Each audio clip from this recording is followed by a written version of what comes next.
What's up, guys? We're live from Alley, New York. We're sitting down with Jessica Lauretti, global head at RYOT Studio. Jessica, I just want to say, first of all, thank you. You killed it. You did an awesome job. And honestly, like I just told you, we should be best friends now. Yeah. Like, I'm really surprised that we didn't know basically. each other before. But yeah, one of the things that I really want to hear your thoughts on is that you mentioned walking into a room and really knowing who you are. Because one of the things that we share in common, right, is that I have to walk into rooms all the time with executives or CEOs or individuals from large companies that we work with. And most of the time, I'm A, the only woman.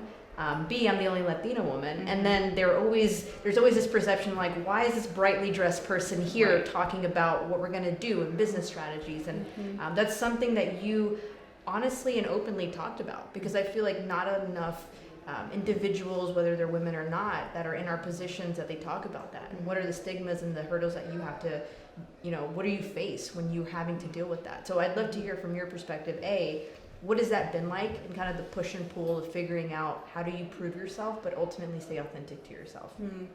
Yeah, I always think about like when I was a little kid. And sort of there's something about the age that I am and the time that I grew up in was all about kind of self-confidence and self-esteem. And my mom told me that I could be anything I wanted to be.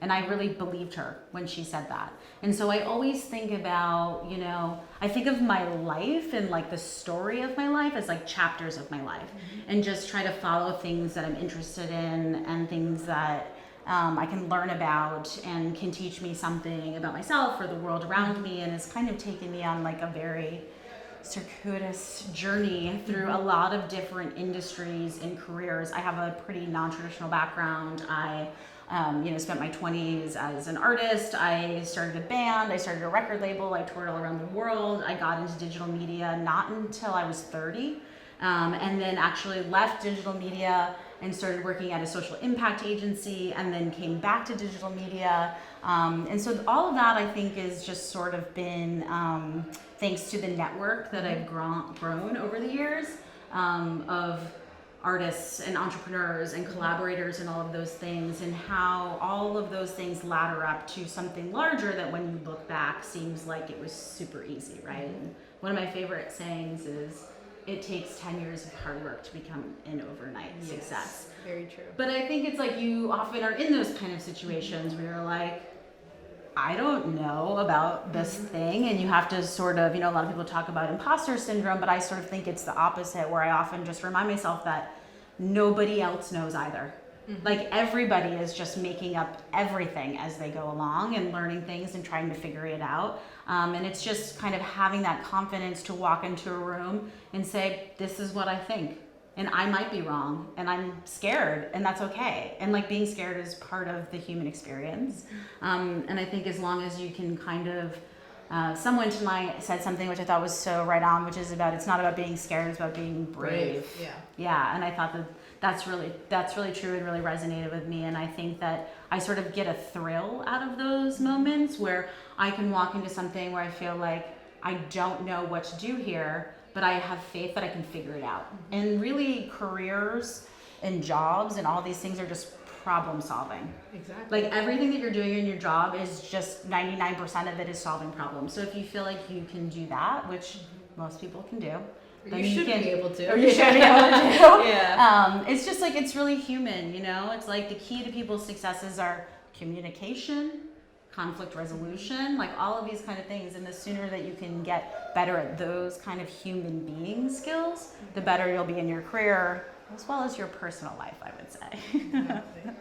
And I gravitated towards that so much because I've learned the hard way, right? I had hardwired my brain to think, oh, you have to be confident. You have to be confident when you walk in these rooms. And if anything, it's the inverse. It's the next layer of understanding. I can be confident all I want, but if I don't really believe in what I'm saying, how can I expect anyone else to believe what I'm saying? You. So, as we talk about bravery, whether it's in your professional life, career, with yourself, what are some ways that you wake up in the morning and you say, here's how I'm going to be brave today. Here's how I'm going to kill it, today. And in those same words as Felicia, walking to a room and saying, I'm the shit. Yeah. How do you kind of bake that into who you are every single day? Yeah, I think like on a really kind of like basic human level, I'm very chill.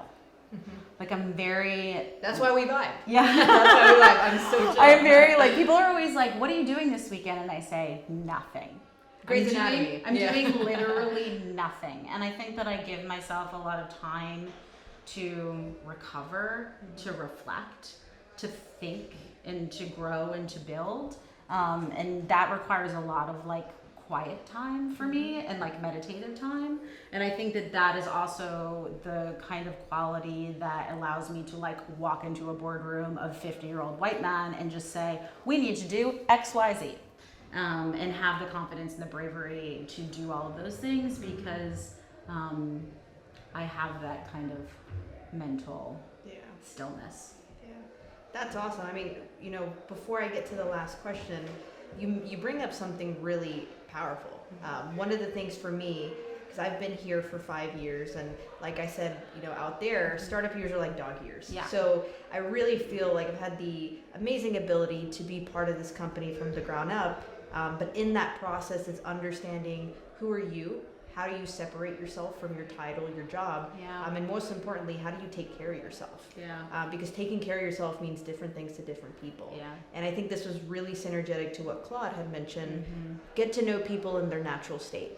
And as you mentioned, you're chill and you take time to reflect. How do you feel like that helps you be a better version of yourself, a better manager, a better leader? But how do you take that a step further and try to instill that in the people that work on your team? Because for me, I always say, I want to learn as much as I can, but most importantly, I want to help those around me do great work. Yeah. I feel like you have to have a really good understanding of what you value in order to instill that other type of value in others and help it find them for themselves. Yeah, I think it's like the thing that I've always felt the like sort of not conflict but like complementary is that on the one side I feel like I'm very chill and mellow, and then on the other side I feel like I'm very passionate and very excited and very caring about a lot of things, whether it's politics and social justice and activism, whether it's art, whether I sort of learned later in my career that I was really passionate about entrepreneurship, which is something I didn't realize early on. I thought I was just an artist and I wanted to tell stories. But I think ultimately what's sort of, and again, I think I'm finding like the next 3.0 version of this or whatever, which is like maybe what I'm not interested in is entrepreneurship, but maybe what I'm interested in is helping people find their own power.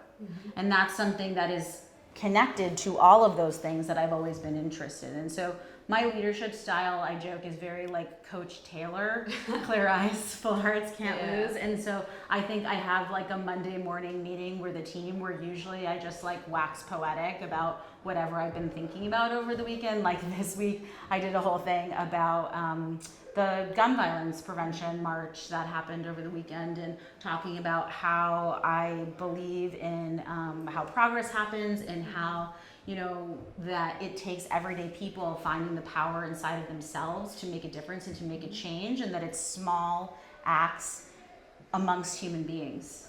And so I try to instill that, and something I started to do in my last job is really telling people, like, I'm really proud of you. That's something like I had never had a job before where my boss told me they were proud of me. It's like, it seems like such a simple little thing, but like I try to tell my team every week, like, I heard about this thing that you did that people were really impressed with, and like, I'm really proud of you. And I've also told people who are struggling, like, I believe in you. I believe in what you're able to do. I believe in your power. I need you to find your power. Like, I can't do that for you. I can help you see it. I can help you reflect on that. I can like hold up a mirror, but ultimately you have to do that work. So those are the kinds of things that I do with my team now, and it's like less about top-down management, but more about bottom-up support and really helping people find themselves and just become the best version of themselves that they can. I love that so much. I mean, my experience as being a manager is fairly recent. It's been about a year and a half, and I learned very quickly that at least the way that I like to manage is in crisis, lead from the front, and in victory, lead from the back. And that for me has worked every single time. Yeah. Because the way that I look at it is I want to create and cultivate a team experience that I didn't have. Yeah. And that isn't a knock to anyone in our management team, but there's certain kind of levels, as people say, there's levels to this shit. But in entrepreneurship, the more you mature, the more the company scales, you realize, how can I give a better experience to people that we may have not had the opportunity to have. Yeah, I think something I learned too recently is like, when something goes wrong, I always take responsibility for it. I say to the team, to start any kind of like debriefing conversation, I say, the first thing I want to say is that I take full responsibility for what went wrong, because I am the leader of this team. And if any problems happened, it is a reflection of my leadership. And I want to take that off the table so people aren't like blaming each other about like, well, you did this and that's why this happened. And we can just like actually talk about it and like resolve our differences in like a really human way. And I think there's, this is like kind of random, but there's in one of Neil Young's songs, there's this line where he says, it doesn't mean that much to me to mean that much to you. And it's not really about that. That's about something different. But I always think about that because it's like, it doesn't mean that much to me to say, I take responsibility for this. Like, it's not hard for me to say it. It's not hard for me to say, like, I'm sorry. It's not hard for me to say, I made a mistake. Those things, and if I can project that on the team, then I see them start to do it. And I see the other managers and leaders saying, I take responsibility over this. And that's like one of the like really beautiful reflections of like when you look at your team and you're like, oh my God, you guys. I love that so much. So before we wrap up, I was talking to you about one of the things that Claude had mentioned, and she really expressed, again, to get to know someone, get to know them in their natural state. So who are you in your natural state? Yeah, I think I'm really quiet and introspective and thoughtful. I mean, I think what has been the heart of everything that I've done throughout my life is just, I like to think about things, and I like to think about how I feel about things, and I like to think about how other people feel about things. And so that is kind of like, I think that introspection like leads to a lot of the other things that I talked about earlier. But that's why it's like, it's so important for me as like for my self-care is just to like be quiet and to let that process happen, because you go through a whole range of like when you're thinking about something where you like react and then you respond and then you're like, well, it's somebody else's fault, it's and like you a deflect. Yeah, exactly. And then you kind of come around to like, okay, this is what I need to learn about this. And this is how I can understand this at like this point in my life, or given my life experience, or given what I know about the world. And so it's just like, that's interesting for me as like a person on earth is just like thinking about those things. Awesome. Well, thank you so much. Thank you. I loved it. All right, guys, for those of you that weren't here, we're going to come to you live with more interviews from tonight's event. Thank you, Jessica. And we're definitely friends hanging out after with this. All right, guys, thanks so much. We'll see you soon. Bye.